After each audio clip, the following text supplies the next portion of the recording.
नमस्कार दोस्तों, आपका स्वागत है अपने YouTube चैनल PFP में। Weekly question and answer session को शुरू करते हैं। सबसे पहला क्वेश्चन गौरव जी का है। एमटार IRFC हेरनबा मेरे हिसाब से डिसेंट कंपनी है। टाटा कंज्यूमर के बारे में बात करें तो काफ़ी अच्छी कंपनी है। केमकॉन और हैप्पीएस्ट माइंड्स भी डिसेंट कंपनी बनकर आती है, अपने सेक्टर में अच्छा कामकाज करते हैं। जस्ट डायल में फिलहाल चेंजेस देखने को मिल रहे हैं, इसके बारे में हमने ऑलरेडी डिटेल में चर्चा की, उस वीडियो को आप जरूर देखिएगा। लॉन्ग टर्म के लिए एक हाई रिस्क हाई ग्रोथ वाला शेयर हो सकता है। ईस्मार्ट ट्रिप भी काफ़ी अच्छा स्टॉक है, काफ़ी अच्छी कंपनी है, यहाँ पर भी लॉन्ग टर्म के बारे में सोचा जा सकता है। मिधानी और HAL के बारे में बात करें तो ये भी डिसेंट कंपनी कहूंगा। डिफेंस सेक्टर में मैं ज़्यादा पॉजिटिव नहीं हूँ, ज़्यादा आपको इन्वेस्टमेंट नहीं करना चाहिए, ऐसी मेरी जनरली राय होती है। बाकी लास्ट डिसीजन तो हमेशा आपका रहने वाला है। किरण जोशी जी का क्वेश्चन है कि फिलहाल फार्मा स्टॉक्स गिर रहे हैं, तो 3 से 4 फार्मा स्टॉक्स के बारे में बात करें तो आज ही हमने अल्केम लेबोरेटरीज के बारे में तो बात की है, वो काफ़ी अच्छा स्टॉक है। एबॉट इंडिया है, सनोफी है, इन सब स्टॉक्स पर आप नज़र बनाकर रख सकते हैं। फाइजर भी काफ़ी गिरता हुआ नजर आ रहा है, तो ये सब कुछ अच्छे स्टॉक्स हैं जहां पर नज़र बनाकर रखी जा सकती है।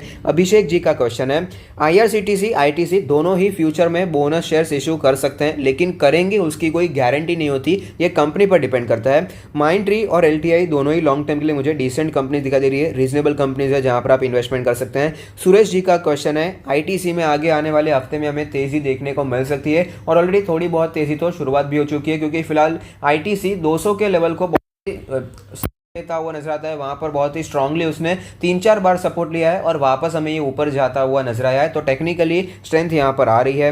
नेक्स्ट क्वेश्चन पैक्योर बैक्स जी का है। ओह, नाम मस्त रखा है आपने। अभी एस्ट्रल वर्सेस प्रिंस पाइप के बारे में बात करें तो लॉन्ग टर्म में मेरे हिसाब से पाइप इंडस्ट्री में काफी अच्छा पोटेंशियल है। एस्ट्रल मेरे हिसाब से बेहतर स्टॉक है, क्योंकि ओके टेस्टेड कंपनी है, फंडामेंटली भी वो प्रिंस पाइप से बेहतर दिखाई देती है, लेकिन प्रिंस पाइप भी बुरा नहीं है। रिस्क टेकिंग इन्वेस्टर है तो प्रिंस पाइप में भी आप इन्वेस्टमेंट कर सकते हैं। आगे आने वाले 10 सालों में रियल एस्टेट और स्टॉक मार्केट मेरे हिसाब से दोनों ही अच्छा परफॉर्म करेंगे। इंडिया का स्टॉक मार्केट हमें अच्छा परफॉर्म करता हुआ नजर आ सकता है। विवेक सिंह का क्वेश्चन है, टाटा एलएक्सी बहुत ही अच्छा कामकाज करते हैं। इलेक्ट्रिक व्हीकल के जो सेगमेंट में कामकाज है, यहां पर भी एक अच्छा योगदान है टाटा एलएक्सी का। टाटा मोटर्स में JLR में इनका अच्छा सर्विस ये प्रोवाइड करती है, तो यहाँ पर लॉन्ग टर्म के प्रॉस्पेक्ट्स अच्छे हैं, लेकिन वो तेजी भी आ चुकी है, ये भी आपको पता होना चाहिए कि फिलहाल उसमें जो अच्छी पॉजिटिव न्यूज थी वो हमें फैक्टर्ड होती हुई भी नजर आई है, तो थोड़ा सा वेट करना मेरे हिसाब से बेहतर रहेगा। राजू घोष जी का क्वेश्चन है, कुछ high dividend paying fundamentally strong shares. ITC में 5% का डिविडेंड है, वैल्यू बहुत ही आपको अच्छी दिखाई दे रही है, और साथ ही साथ उसमें अगर बात करें फंडामेंटल्स के बारे में, वो तो स्ट्रॉन्ग है ही, कंपनी के फ्यूचर प्रॉस्पेक्ट्स भी काफ़ी अच्छे दिखाई दे रहे हैं, तो यहाँ पर ITC में आप निवेश करने के बारे में सोच सकते हैं। इसके अलावा कुछ फंडामेंटली स्ट्रॉन्ग शेयर्स के बारे में बात करें तो हीरो मोटोकॉर्प का भी डिविडेंड मेरे हिसाब से अच्छा है, यहाँ पर भी आप इन्वेस्टमेंट करने के बारे में सोच सकते हैं।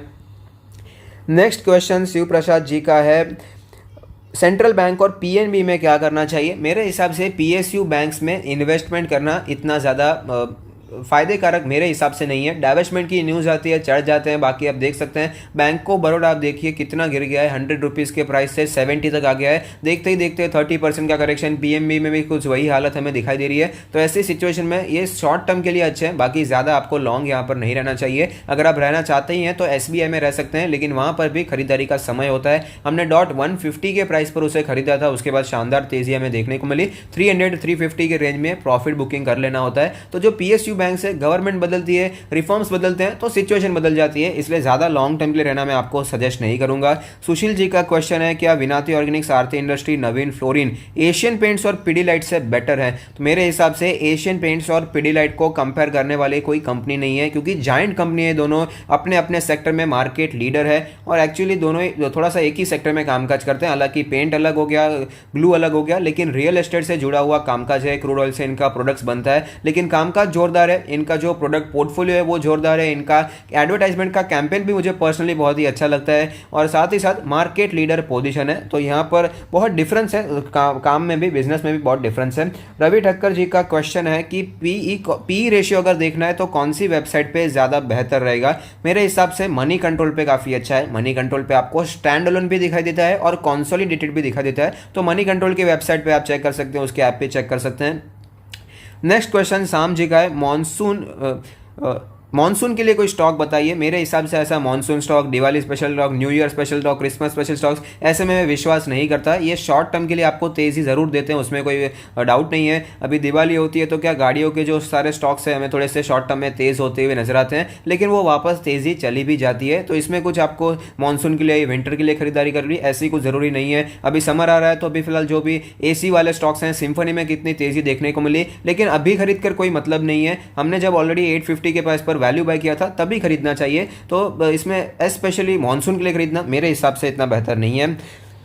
नेक्स्ट हरिथा जी का क्वेश्चन है, बेक्टर्स फूड के बारे में चर्चा करें तो कंपनी मेरे हिसाब से अच्छी है, लेकिन अभी गिरता ही जा रहा है शेयर। हमें काफ़ी ज़्यादा हमें गिरावट देखने को मिली, जो इसका हाई था उससे काफ़ी ज़्यादा डिस्काउंट पर ट्रेड कर रहा है। जनरली जितने भी नए आईपीओज आए हैं उसमें ऐसी सिचुएशन देखने को मिल जाती है। तो इसलिए मैं आपको रेकमेंड करता हूँ कि कभी भी आईपीओ आने के बाद, लिस्ट होने के बाद तुरंत आपको लॉन्ग टर्म के लिए खरीदारी करने के बारे में नहीं सोचना चाहिए। स्टॉक को सेटल होने देना चाहिए। स्टॉक को एक बार सेटल हो जाए, देखने का कि फिर क्या मूवमेंट आ रही है, क्या शेयर में दम है, क्या ऊपर जा पा रहा है या नहीं जा पा रहा। अब देख पाएंगे कई शेयर्स ने अच्छा परफॉर्म किया, हैप्पीएस्ट माइंड्स ऊपर जा चुका है, लेकिन कई स्टॉक्स हैं, बर्गर किंग अभी भी हमें नीचे ही आता हुआ नजर आया है। विकास जी का क्वेश्चन है, वर्तोस एडवर्टाइजमेंट क्या करना है, 180 लेवल पर खरीदा है, अच्छे प्राइस पर खरीदा, प्रॉफिट बुकिंग भी की है, तो क्या आप ऐड करें या नहीं। तो मेरे हिसाब से आपको वर्तोस एडवर्टाइजमेंट में इन्वेस्टमेंट नहीं करना चाहिए। उसका रीजन मैं आपको बताना चाहूंगा। वर्तोस की तरफ से मुझे मेल आया था कि आप हमारी कंपनी को अपने यूट्यूब चैनल पर प्रमोट कीजिए। तो मेरा मानना है कि जो कंपनी किसी यूट्यूबर को बताती है कि आप प्रमोट कीजिए, ऐसी कंपनी में मैं निवेश करना पर्सनली पसंद नहीं करूंगा। फंडामेंटल्स भी इसके कोई इतने खास नहीं है। इससे बेहतर है आप एफले इंडिया में इन्वेस्टमेंट कर सकते हैं।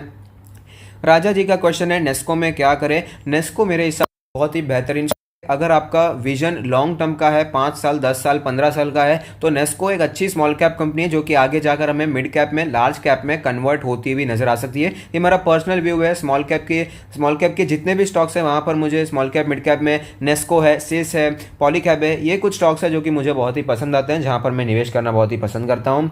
नेक्स्ट क्वेश्चन मनोज जैन जी का है, क्या फंडामेंटली स्ट्रॉन्ग स्टॉक में स्टॉप लॉस रखना चाहिए या नहीं। बहुत लोगों का ये क्वेश्चन होता है, लेकिन अगर आपने शॉर्ट टर्म के लिए लिया है, अगर आपका विजन स्विंग ट्रेड का है, पोजिशनल ट्रेड का है, तो स्टॉप लॉस रखना बहुत ही जरूरी है, भले कितना भी फंडामेंटली स्ट्रांग क्यों ना हो। लेकिन अगर आपका विजन लॉन्ग टर्म का है तो फंडामेंटली स्ट्रांग शेयर में कोई जरूरत नहीं है स्टॉप लॉस रखने की, बाय ऑन डिप्स की स्ट्रेटेजी अपनानी चाहिए। ईशांत जी का क्वेश्चन है, क्या एमसीएक्स लॉन्ग टर्म में बड़ा मल्टी बैगर बन सकता है। ऑफकोर्स बन सकता है, बहुत ही अच्छी कंपनी है। एमसीएक्स है, सीडीएसएल है, आईएक्स है, बीएसई है, ये कुछ ऐसी कंपनीज है जो ट्रेडिंग प्लेटफॉर्म चलाती है, जो स्टॉक मार्केट से रिलेटेड सर्विसेज प्रोवाइड करती है। और स्टॉक मार्केट का पेनिट्रेशन इंडिया में बहुत कम है, जो कि आगे जाकर मेरे हिसाब से बढ़ने ही वाला है, जैसे जैसे लिटरेसी बढ़ती जा रही है। अभी स्कैम 1992 की सीरीज आई, उसने भी इतना जोर दे दिया, तो आप समझ सकते हैं लिटरेसी कितना ज़्यादा जोर दे सकती है। तो इसके हिसाब से मेरा मानना है कि इसमें ट्रेडिंग बढ़ती जाएगी। तो कोई अगर सिग्निफिकेंट डिप आता है तो आप खरीदने के बारे में सोच सकते हैं, लॉन्ग टर्म के लिए बहुत ही अच्छा है।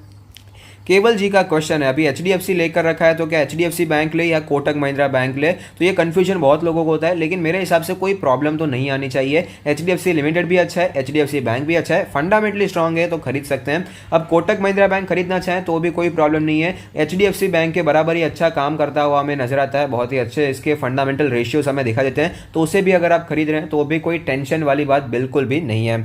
मनीष जी का क्वेश्चन है, एपेक्स और अवंती फीड काफी वीक दिखाई दे रहे हैं। अवंती फीड्स में फिलहाल काफी गिरावट देखने को मिली, उसका जो ट्रेंड था वो हमें फिलहाल टूटता हुआ नजर आ रहा है, 200 डेज के मूविंग एवरेज के नीचे आ चुका है। लेकिन अगर कोई और भी गिरावट होती है, बाय चांस अगर 400 के आसपास आ जाता है तो खरीदारी करनी चाहिए, अपने सेक्टर में शानदार काम करता हुआ हमें नजर आता है।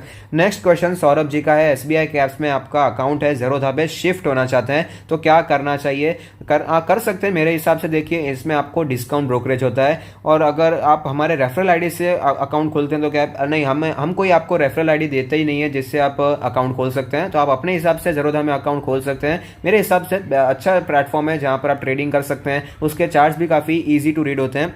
महफूज जी का क्वेश्चन है, जोमेटो का आईपीओ आएगा तो नौकरी को कैसे फायदा होगा। ये मैंने आपको पहले भी बताया था। तो ऐसा है कि इन्फोएज जो कंपनी है, जो नौकरी है, उसने जोमेटो में इन्वेस्ट करके रखा है, और अगर जोमेटो का आईपीओ आता है तो उसकी वैल्यू अनलॉकिंग हो जाएगी, शेयर्स में तेजी आएगी। तो जो इन्फो एज ने इन्वेस्टमेंट करके रखा है उसकी वैल्यू भी बढ़ जाएगी, तो ऑफकोर्स इन्फो एज को उससे फायदा होगा। अभिजीत दी का क्वेश्चन है कि डिविस लैब क्यों गिर रहा है। अभी डिविस लैब चढ़ गया इतना था, फार्मा स्टॉक्स अभी डाउन ट्रेंड में चल रहे हैं, तो ऑफकोर्स थोड़ा सा करेक्शन तो आता है। ऐसा नहीं है कि 50% गिर गया है, तो टेंशन लेने की जरूरत नहीं है। इन्फो एज बाइंग लेवल के बारे में बात करें तो फिलहाल जो ट्रेंड है उसका बहुत ही ज़्यादा वीक हो रहा है, तो मेरे हिसाब से अगर आपको सिग्निफिकेंट अभी ये लेवल से 10-12% के करेक्शन पे मिलता है तो आप खरीदारी शुरू कर सकते हैं। हाई बीटा स्टॉक्स जो कि अच्छे चल रहे हैं जहां पर आप खरीदारी करें, तो हाई बीटा देखना नहीं चाहिए। एक्चुअली आपको ये देखना चाहिए कंपनी अच्छी है या नहीं। फिर भी अगर हाई बीटा की बात करें तो मेरे हिसाब से अभी आईसीआईसीआई बैंक थोड़ा नीचे आया है, एक्सिस बैंक भी नीचे आया है। खरीदारी करना चाहे तो वहां पर करने के बारे में सोच सकते हैं। अरुणावा जी का क्वेश्चन है अवंती फीड पे आपने खरीदारी की है, शॉर्ट टर्म पर्पस के लिए ऐड करें या होल्ड करें। शॉर्ट टर्म के लिए लिया है तो आपने जो स्टॉप लॉस फिक्स किया है वो फिक्स रखना बहुत ही ज़रूरी है, वहाँ पर आपको एग्जिट करना चाहिए। बाकी लॉन्ग टर्म के विजन के लिए बहुत ही अच्छा स्टॉक है, कंटिन्यू होल्डिंग करते जाइए। नीरज जी का क्वेश्चन है Black Rose Industry, Bajaj Health Care micro cap है, क्या ये मिड कैप लार्ज कैप बन सकते हैं। दोनों ही अच्छा कामकाज करते हैं, अपने इंडस्ट्री में इन्वेस्टमेंट करना चाहें तो थोड़ा सा इन्वेस्टमेंट करने के बारे में सोच सकते हैं। और ये जितने भी जो माइक्रो कैप वाले कंपनीज होते हैं वहाँ पर क्या है, आप वैसे भी मैं आपको इतनी राय नहीं दूंगा कि अपना पूरा पैसा लगाना चाहिए, थोड़ा सा इन्वेस्टमेंट चाहिए। अपने पूरे पोर्टफोलियो का, पूरे कैपिटल का 1% 2% आपको एलोकेट करना चाहिए, उससे ज़्यादा नहीं। तो यहाँ पर थोड़ा सा इन्वेस्टमेंट आप कभी भी करने के बारे में सोच सकते हैं। भूपेश जी का क्वेश्चन है आईडीएफसी फर्स्ट बैंक व्यू के बारे में बात करें तो आईडीएफसी फर्स्ट बैंक काफ़ी अच्छा बैंक है। फिलहाल मेरा व्यू यहाँ पर बदल चुका है, पहले जो सिचुएशन थी इसमें अच्छी नहीं थी, आपको ये पता होना चाहिए। लेकिन फिलहाल रिटेल पर बहुत जोर दे रहे हैं। पहले तो ये लॉस मेकिंग कंपनी थी, अभी यहाँ पर प्रॉफिट भी जनरेट हो रहा है, तो इसमें सारी चीज़ें बदलती हुई नजर आ रही है। तो अगर चीज़ें बदलती है तो ऑफकोर्स स्टॉक प्राइस भी हमें ऊपर जाता हुआ नजर आएगा, तो ऐसे सिचुएशन में लॉन्ग टर्म में अच्छा परफॉर्म करता हुआ नजर आ सकता है। आरबीएल बैंक के बारे में बात करें तो मेरे हिसाब से आरबीएल से बेहतर है आईडीएफसी। गोदरेज इंडस्ट्री के बारे में बात करें तो ये भी एक रीजनेबल कंपनी है, डिसेंट कंपनी है जहां पर आप इन्वेस्टमेंट कर सकते हैं। महेश जी का क्वेश्चन है गोल्ड बीस में इन्वेस्टमेंट करें या ना करें। गोल्ड में इन्वेस्टमेंट करना है, इन्वेस्टमेंट शुरू कर सकते हैं। गोल्ड बीस की बात करें, सोवेरिन गोल्ड की बात करें, वहां पर अगर आप इन्वेस्टमेंट करने में कोई दिखाई नहीं दे रही है। गोल्ड नीचे ऑफकोर्स आ सकता है, 40,000 आ सकता है, उसके नीचे भी जा सकता है, लेकिन एक अच्छा एसेट है जो कि रीजनेबल करेक्ट भी हुआ है, अच्छे वैल्यूएशन पे मिल रहा है। यहाँ पर तो वैल्यूएशन तो इसमें नहीं होता, ठीक है, लेकिन अगर खरीदना चाहे तो करंट मार्केट प्राइस पे गोल्ड में इन्वेस्टमेंट किया जा सकता है। पंकज जी का क्वेश्चन है फाइजर और एबॉट कैसे हैं। दोनों ही शानदार कंपनी है। फाइजर और एबॉट फार्मा सेक्टर में बहुत ही अच्छा काम करती है, जो कि एमएनसीज है, मल्टीनेशनल कंपनीज है। इन्वेस्टमेंट करना चाहें दोनों ही अच्छे प्राइस पर चल रहे हैं। इन्वेस्टमेंट की बात कर रहा हूँ, ट्रेडिंग की बात नहीं कर रहा।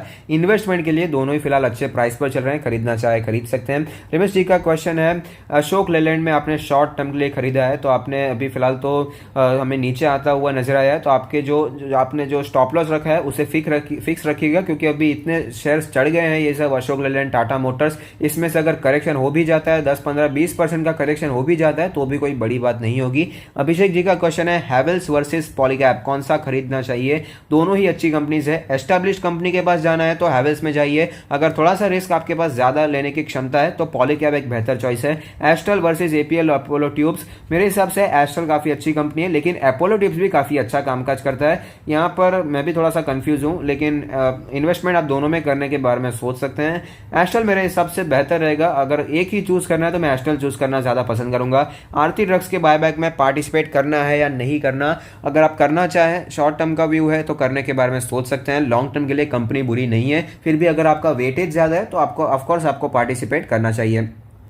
अमित जी का क्वेश्चन है कि एस्ट्रल में मैंने 800 रुपए के प्राइस पर 165 क्वांटिटी लेकर रखी है, अभी एक्स डेट के बाद जो प्रॉफिट था वो गिर गया। प्रॉफिट इसीलिए गिर गया है क्योंकि जो शेयर का प्राइस है वो गिर गया है, लेकिन वो जो आपके पास डीमैट अकाउंट में आ जाएंगे, बोनस जो शेयर्स डिक्लेयर हुआ है उसी रेशियो में आपको शेयर्स मिल जाएंगे, तो वापस आपका जो प्राइस है वो भी हो जाएगा, तो कोई टेंशन लेने की जरूरत नहीं है। प्राइस तो एक्चुअली ऊपर नीचे नहीं होगा, लेकिन शेयर्स बढ़ जाएंगे तो आपका प्रॉफिट भी ऑटोमेटिकली बढ़ जाएगा, तो टेंशन लेने की जरूरत नहीं है। अखिल जी का क्वेश्चन है वेदांता के बारे में, मेरे हिसाब से स्टील सेक्टर में इन्वेस्टमेंट करना है तो ये साइक्लिकल सेक्टर है, एक टाइम होता है इसमें इन्वेस्टमेंट करने का, बाकी बीच में इसे टच नहीं करना होता, और वो है टाटा स्टील, जहां पर मैं प्रेफर करता हूं। हमने यहां पर दबाकर माल खरीदा 250 से 300 की रेंज में, बहुत बार इसमें खरीदा है कि लॉन्ग टर्म के लिए बहुत ही अच्छा है, और जब भी क्रैश होता है तो टाटा स्टील को खरीदना ही चाहिए, ऐसा मेरा मानना है, क्योंकि स्टील सेक्टर में टाटा स्टील बेहतरीन स्टॉक है, डिविडेंड यील्ड बहुत ही बेहतर है, अच्छी कंपनी है, फंडामेंटली स्ट्रांग है, टाटा का नाम जुड़ा हुआ है, तो ये भी कोई टेंशन नहीं होती,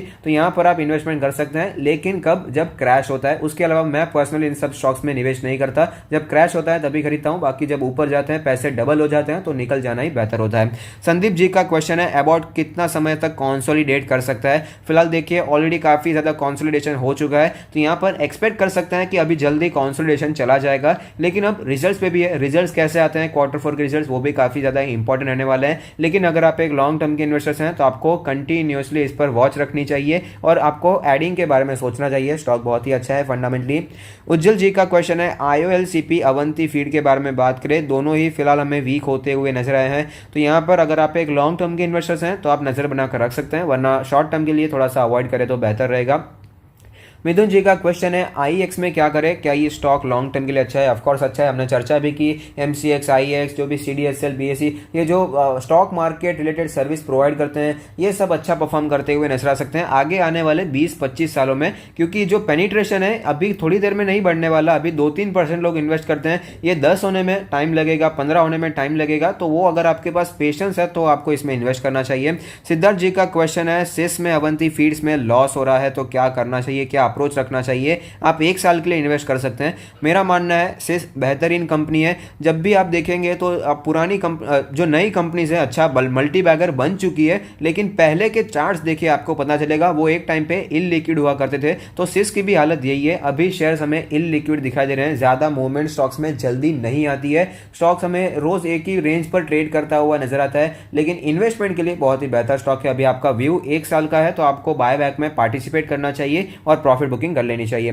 महफूज जी का क्वेश्चन है बजाज फिनसर्व का वैल्यूएशन सेक्टर के मुकाबले कम है तो क्या बाइंग करनी चाहिए। अभी उसका रीजन है, सेक्टर से कम है, उसका रीजन है कि होल्डिंग कंपनी है बजाज फिनसर्व। जब भी एक होल्डिंग कंपनी का स्टॉक लिस्ट होता है तो उसके वैल्यूएशंस आपको कम ही दिखाई देंगे, क्योंकि होल्डिंग कंपनी का फायदा क्या है। अभी होल्डिंग एग्जांपल देता हूं, बजाज फिनसर्व के अंदर बजाज फाइनेंस है, तो बजाज फाइनेंस का स्टेक बजाज फिनसर्व के पास है, लेकिन वो बेचेगा थोड़ी, बेचने के लिए तो उसने स्टेक नहीं लिया, तो वो लिक्विडेट नहीं कर पाएगा, इसीलिए वो वैल्यूएशन थोड़ा सा हमें कम ही दिखाई देता है, क्योंकि मालूम है एक सेफ साइड रहेगा, टेंशन नहीं है, बजाज फाइनेंस में स्टेक है, लेकिन वो बेचने के लिए नहीं है कि वो बेचकर फटाफट निकल जाएंगे तो स्टॉक अच्छा परफॉर्म करेगा, इसीलिए यहां पर वैल्यूएशंस आपको कम ही दिखाई देते हैं। वेल डाइवर्सिफाइड बिजनेस है बजाज फिनसर्व का, लेकिन सिर्फ इसीलिए कि अभी सेक्टर के मुकाबले वैल्यूएशन कम है तो नहीं लेना चाहिए, क्योंकि एक होल्डिंग कंपनी है।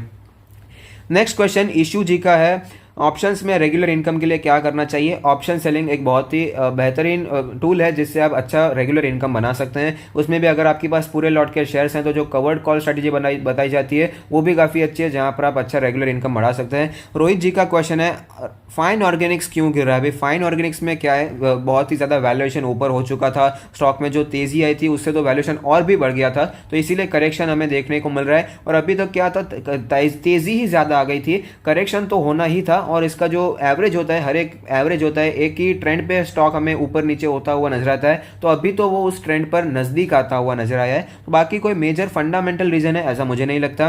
नंदा जी का क्वेश्चन है कि आप अपने चाइल्ड के लिए इन्वेस्टमेंट करना चाहते हैं तो आपको ELSS या फिर दूसरे किसी पे फोकस नहीं करना चाहिए। मेरा पर्सनली मानना है लॉन्ग टर्म के लिए आपका कुछ भी गोल हो, घर खरीदना चाहते हैं, चाइल्ड एजुकेशन है, किसी की मैरिज करना है, निफ्टी 50 इंडेक्स फंड एक बहुत ही बेहतरीन ऑप्शन है जहां पर आप लॉन्ग टर्म के लिए निवेश कर सकते हैं। क्योंकि निफ्टी 50 में क्या, आपको टेंशन नहीं है, आपको सिर्फ 50 कंपनीज पर बैट करना है। इकोनॉमी छोड़ दीजिए, आपको सिर्फ 50 कंपनी पर बैट करना है। अभी इकोनॉमी, हमारी जो पूरी इकोनॉमी होती है उसमें तो हर एक छोटी दुकान भी इंक्लूडेड होती है, लेकिन निफ्टी 50 का क्या है, सिर्फ 50 कंपनी को बेहतर परफॉर्म करना है, और वो 50 भी छोड़ दीजिए, सिर्फ टॉप 10 को अच्छा परफॉर्म करना है। टॉप 10 अगर अच्छा परफॉर्म कर रहे हैं तो हमें निफ्टी 50 ऊपर जाता हुआ नजर आएगा। और दूसरा क्या है, सपोज आज की निफ्टी 50 की बेहतरीन कंपनी कल अगर खराब हो जाती है तो उसे निफ्टी 50 से निकाल दिया जाता है, दूसरी अच्छी कंपनी को इंक्लूड कर लिया जाता है, तो इसमें टेंशन की कोई बात ही नहीं होती। अराउंड कुछ 13-14% का CAGR भी मिल जाता है, तो लॉन्ग टर्म के लिए बहुत ही बेहतरीन है। निफ्टी 50 इंडेक्स फंड में आप बाय ऑन डिप्स करते जाइए, SIP भी करना चाहे तो कर सकते हैं, लेकिन मैं आपको ज्यादा प्रेफर करूंगा कि थोड़ा सा अगर आप मार्केट पर नजर रख सकते हैं तो बाय ऑन डिप्स एक बहुत ही बेहतरीन चॉइस है। नीरज जी का क्वेश्चन है कि इंश्योरेंस स्टॉक्स क्यों गिर रहे हैं, स्पेशली आईसीआईसीआई प्रूडेंशियल। अभी फिलहाल इंश्योरेंस स्टॉक्स में क्या है, तो अभी इतनी तेजी आई थी, थोड़ा सा करेक्शन तो आना ही था, और आईसीआईसीआई प्रूडेंशियल अपने लाइफ टाइम हाई के आसपास पहुंच चुका था, तो वहां पर एक स्ट्रॉन्ग रेजिस्टेंस भी था, वहां से गिरता हुआ नजर आ रहा है। बाकी कोई बड़ी नेगेटिव न्यूज तो मुझे भी पर्सनली दिखाई नहीं दी है। मुरली जी का क्वेश्चन है डिक्सॉन पर बाइंग। अभी डिक्सॉन क्या है, स्प्लिट हुआ तो लोगों को लग रहा है सस्ता हो गया, बाकी वैल्यूएशन अभी भी वही है। इसका वैल्यूएशन मेरे हिसाब से बहुत ही ज्यादा है, और ये कोई सॉफ्टवेयर कंपनी नहीं है या फिर कोई क्या कि एफले टाइप की कंपनी नहीं है जो कि सब कुछ डिजिटल काम काज होता हो। ये मैन्युफैक्चरिंग वाली कंपनी है, और मैन्युफैक्चरिंग वाली कंपनी में इतना ज्यादा महंगा वैल्यूएशन सस्टेन होना बहुत ही मुश्किल होता है। तो ये मेरा पर्सनल व्यू है। Dixon Technologies of course multibagger है, बहुत ही अच्छी कंपनी है, लेकिन जो वैल्यूएशन है सेक्टर के मुकाबले बहुत ही ज्यादा है, तो थोड़ा सा केयरफुल होने की जरूरत है। संदेश जी का क्वेश्चन है मुथूट फाइनेंस। अभी मुथूट फाइनेंस अगर आपको 5% के करेक्शन पे मिलता है तो आप खरीदने के बारे में सोच सकते हैं। राजेश जी का क्वेश्चन है एम्बर डिक्सॉन। एम्बर में भी कुछ वही हालत है, डिक्सॉन के बारे में बात की। एफले के बारे में बात करें तो यहाँ पर भी अभी फिलहाल एकदम फुल ट्रेंडिंग स्टॉक है। इंडिया मार्ट बात करें, एफले के बारे में बात करें, सबके सब ट्रेंडिंग स्टॉक दिखाई दे रहे हैं, तो एफले में खरीदारी करना चाहें, ट्रेंड के हिसाब से फिलहाल सपोर्ट के आसपास चल रहा है, खरीदारी करना चाहे तो कर सकते हैं। श्रीनिवास जी का क्वेश्चन है होम फर्स्ट फाइनेंस में लॉन्ग टर्म के लिए होल्ड करे या ना करे। अभी इशू प्राइस से तो स्टॉक नीचे आया है, अभी उसमें प्रॉब्लम क्या है, इतने ज़्यादा प्रीमियम पे स्टॉक लिस्ट होते हैं तो ऑफकोर्स थोड़ा सा गिरावट हो ही जाती है, और उसके बाद कुछ महीनों तक स्टॉक में ज़्यादा मूवमेंट नहीं आती है, या फिर नीचे जाता है या फिर कॉन्सोलिडेट होता है। ऊपर जाने में थोड़ी सी प्रॉब्लम स्टॉक को फेस करनी पड़ती है, लेकिन होम फर्स्ट फाइनेंस अपने सेक्टर में बहुत ही फास्टेस्ट ग्रोइंग हमें दिखाई दे रही है, तो अगर आप एक रिस्क टेकर इन्वेस्टर हैं तो ही आपको निवेश करना चाहिए। सिमरनजीत जी का क्वेश्चन है नेस्ले को स्विंग ट्रेड के लिए खरीदा है, अभी क्या करें, फंस गए हैं। नेस्ले ऐसा स्टॉक है ही नहीं कि जहां पर आप फंस जाते हैं, ये तो बेहतरीन कंपनी है लॉन्ग टर्म के इन्वेस्टमेंट के लिए, लेकिन स्विंग ट्रेड के लिए लिया है तो अपने स्टॉप लॉस को इंटैक्ट रखिए, बेचना चाहिए, लेकिन फिलहाल तो खरीदने का समय चल रहा है, ये भी मैं आपको बता दूं। Is it right time to invest? अभी राइट टाइम टू इन्वेस्ट तो कोई होता ही नहीं है बेसिकली। मार्च में जब क्रैश हुआ तब लोग बेच रहे थे, काफी दिनों तक बैंकिंग स्टॉक्स एक ही रेंज में ट्रेड कर रहे थे। आईसीआईसीआई बैंक 350 पे मिल रहा था, एक्सिस बैंक भी कितने सस्ते पे मिल रहा था, तब बार बार हमने खरीदा, तब भी कोई बोल रहे थे ये अभी टाइम नहीं है, अभी और गिरेगा और गिरेगा। तो कोई राइट टाइम तो नहीं होता है, हर एक का अलग अलग अप्रोच होता है। अभी बहुत लोग ये सोच रहे हैं क्रैश आएगा तो इसके ये सोचकर खरीदारी नहीं कर रहे हैं। कई लोग ऐसे हैं जो कि ये सोच रहे हैं कि बुल रन चल रहा है, जो भी छोटा मोटा करेक्शन आता है सिर्फ खरीदारी करनी है, तो आपका अपना अप्रोच है। निफ्टी भले ही 5% गिरा है, लेकिन अगर आप इंडिविजुअल शेयर्स को ढूंढते हैं तो आपको कई ऐसे शेयर्स मिलेंगे जो कि बहुत ज्यादा करेक्ट हो चुके हैं, तो ऐसे में मेरे हिसाब से अच्छे शेयर्स में थोड़ी सी बाइंग करनी तो बनती है। अब देखिए एचयूएल भी कितने समय से नीचे चल रहा था, हमने खरीदारी की, अभी फिलहाल हमें वापस ऊपर जाता हुआ नजर आता है, तो साइकिल चलती रहती है। आपको फिलहाल अभी फार्मा डाउन ट्रेंड में दिखाई दे रहा है, बैंकिंग जोन में दिखाई दे रहा है, तो आपको अपॉर्चुनिटीज मिलती रहेगी। ललित जी का क्वेश्चन है पेट्रोनेट या आईजीएल, दोनों ही अच्छी कंपनीज हैं इन्वेस्टमेंट के लिए, ग्रोथ ज्यादा चाहते हैं तो आईजीएल मेरे हिसाब से बेहतर रहेगा। फालतू बकवास जी का क्वेश्चन है, बहुत ही मुझे अच्छा नाम लग रहा है आपका ये, बाइंग लेवल्स फॉर एस्ट्रल एफले एल्काइल। एफले के बारे में चर्चा हो गई, एस्ट्रल के बारे में बात करें तो फिलहाल वेट करना चाहिए, उसका ट्रेंड अभी टूट चुका है। अल्काइल एमाइंस भी फिलहाल स्ट्रगल करता हुआ नजर आ रहा है, बहुत ही ज्यादा भाग चुका है ट्रेंड पर, खरीदना चाहे तो खरीद सकते हैं, लेकिन रिस्क रिवॉर्ड रेशियो भी फिलहाल फेवर में नहीं है। एमजीएल क्यों क्रैश हो रहा है? स्काईनेट जी का क्वेश्चन है क्या मुंबई में कोविड राइज की वजह से? ऑफकोर्स थोड़ा सा इंपैक्ट पड़ता है, लेकिन मेरे हिसाब से इसमें कोई न्यूज का या फिर कोई फंडामेंटल रीजन नहीं है, लेकिन स्टॉक इतना भाग गया था इसीलिए करेक्ट होता हुआ नजर आया है। बीच में कोई ज्यादा बड़ा करेक्शन देखने को नहीं मिला, तो ऑफकोर्स थोड़ा सा करेक्शन तो बनता है। 10% अगर करेक्ट हो गया तो कोई बड़ी बात नहीं है, ये एक हेल्दी करेक्शन है।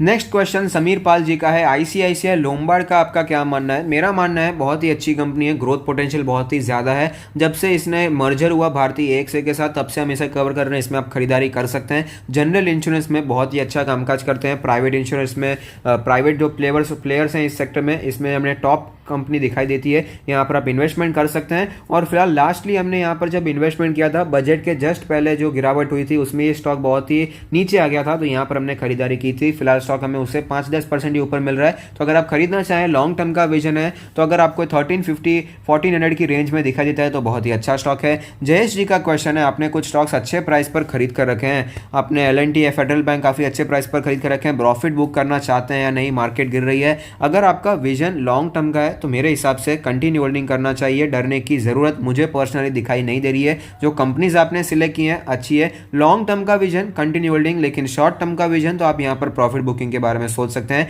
एटलीस्ट पार्शियली प्रॉफिट बुकिंग तो की जा सकती है।